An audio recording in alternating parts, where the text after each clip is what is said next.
अल कुरान।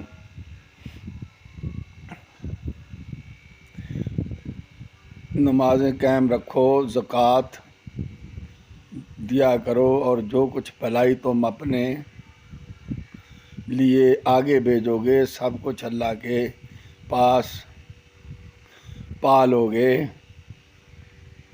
बेशक अल्लाह ताला तुम्हारे माल को देख रहा है। दुआ।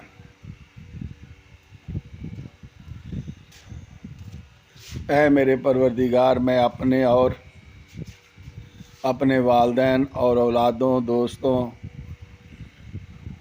रिश्तेदारों, दोस्तों और उनके वालिदैन और उनकी औलादों के लिए तौबा करता हूँ और सब के लिए माफ़ी का तलबगार हूँ।